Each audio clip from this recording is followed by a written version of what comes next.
प्रसाद स्वरूप एक भंडारे का भी आयोजन किया है। और जो चीज मुझे सबसे ज्यादा परेशान कर रही है वो ये माइक है, इसमें आवाज 3 बार आती है, मैं कई एक बार रहा। यहाँ पर उपस्थित सभी बड़े बुजुर्गों को और सभी छोटे बच्चों को, नौजवानों को, हमारे भाइयों को मैं प्रणाम करता हूँ। सर्वप्रथम बात यह है कि एक अंतर है जो आज भी अधिकतम लोगों को नहीं मालूम। जैसे कि स्वतंत्रता दिवस और गणतंत्र दिवस के बीच का अर्थ अधिकाधिक परिवार के लोगों को नहीं मालूम, अधिकाधिक हमारे नौजवानों को नहीं मालूम, अधिकाधिक हमारे बच्चों को नहीं मालूम। मैं आप सभी से हाथ जोड़कर अनुरोध करूंगा कि 26 जनवरी और 15 अगस्त जैसे राष्ट्रीय पर्वों को सिर्फ औपचारिकता न समझा जाए, इसे भी उसी तरह मनाएं, उसी उत्सुकता के साथ मनाएं जिस उत्सुकता के साथ आप होली, दिवाली, ईद और क्रिसमस जैसे त्योहार मनाते हैं। क्योंकि होली, दिवाली और ईद जैसे त्योहार आप किसी वजह से मना पा रहे हैं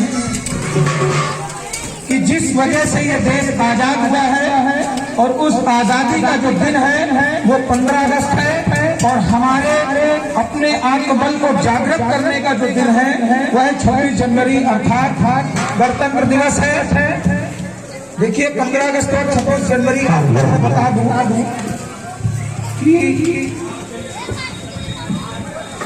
15 अगस्त 1947 को भारत को स्वतंत्रता मिली। 26 जनवरी 1950 को भारत एक गणतंत्र के रूप में पूरी दुनिया के सामने स्थापित हुआ। अब ये गणतंत्र क्या है, इसका मैं एक छोटा सा एग्जाम्पल देता हूँ। देखिए कि परिवार चलाने के लिए नियम, कायदे और कानून लागू होते हैं।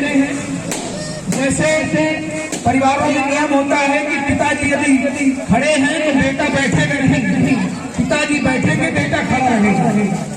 जैसे कि नियम होता है कि बड़े बोल रहे हैं तो छोटा बीच में नहीं बोलेगा। जैसे कि नियम होता है कि घर चलाने की व्यवस्था यानी कि आर्थिक व्यवस्था पिताजी तय करेंगे, और घर में क्या रहना है क्या नहीं रहना ये माताजी तय करेंगे।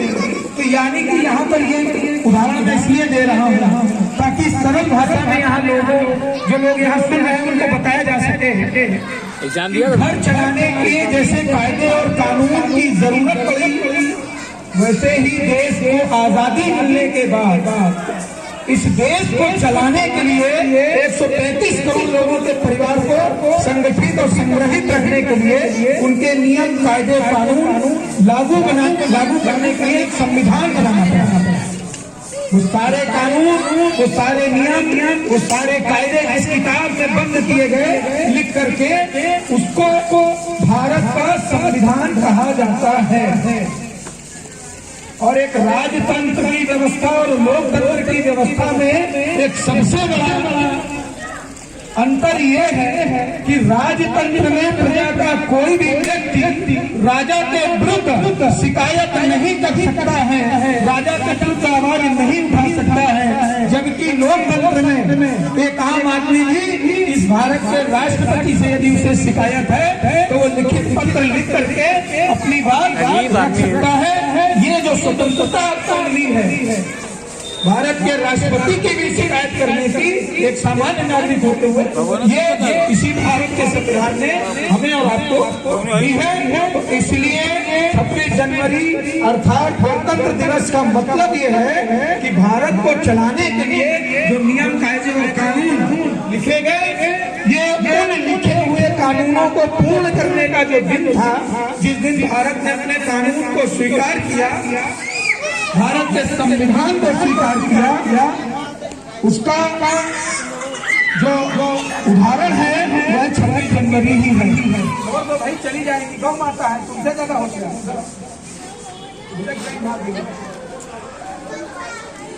दूसरी बात एक बहुत छोटा सा उदाहरण बताता हूँ।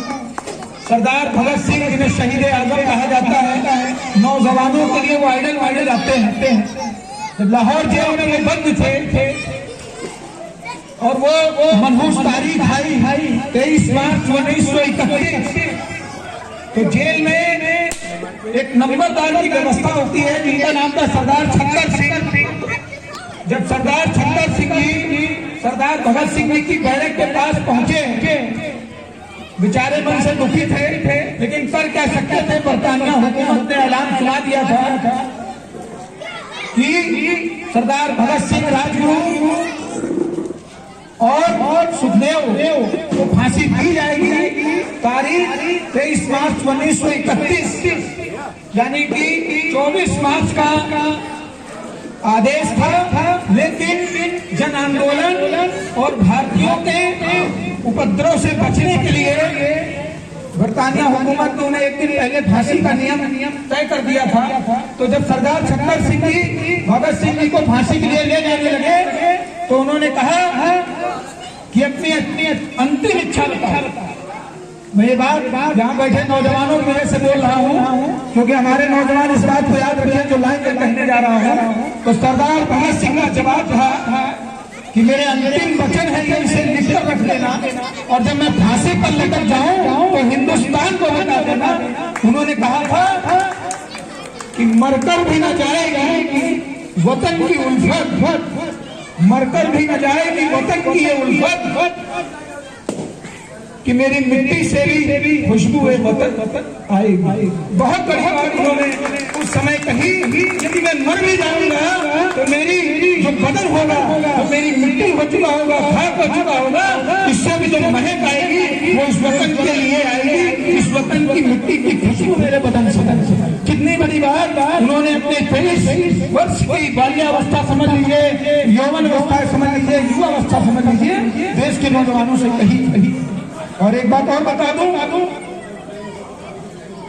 कि रविन्द्रनाथ टैगोर जी द्वारा लिखा हुआ जन गण मन आज कौमी तराना है, जिसको राष्ट्रगीत भी कहा जाता है।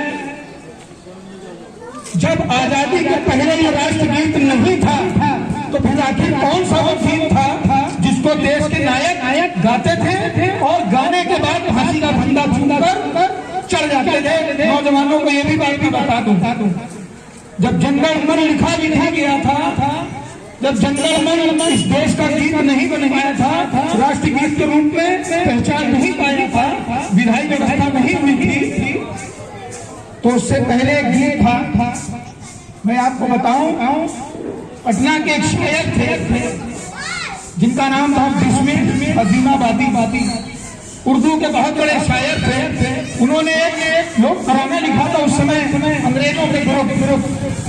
तो बाद में पंडित राम प्रसाद बिस्मिल ने वो गाना अपनी नौजवान सभाओं में युवाओं को सुना दिया था।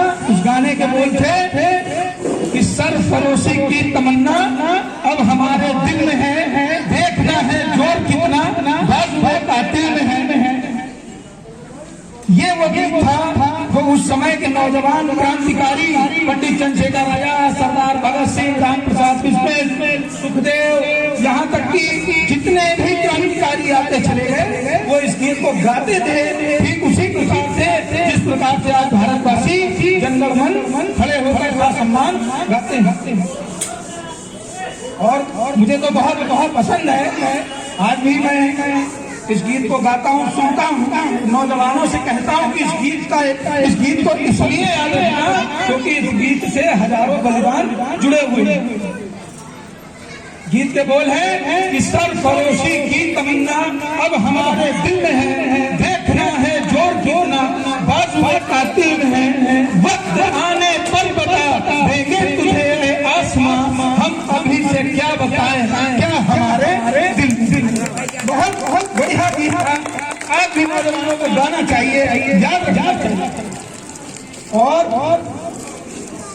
गणतंत्र दिवस के अवसर पर मुझे बोलने के लिए चंद शब्द मिले हैं, उनमें मैं अपनी जो भावनाएं हैं वो आप सभी के समक्ष रख पा रहा हूँ और बोलने का अभ्यास इसलिए बोल पा रहा हूँ। और नौजवानों से भी कहता हूँ भैया धीरे धीरे बोलो, धीरे धीरे आपके अंदर की हिचक जाएगी, आपके मन की भावनाएं लोग सुनेंगे, बड़े बुजुर्ग सुनेंगे, आपका सम्मान करेंगे। अपने अंदर की भावनाएं समाप्त कीजिए, हिचकने वाली।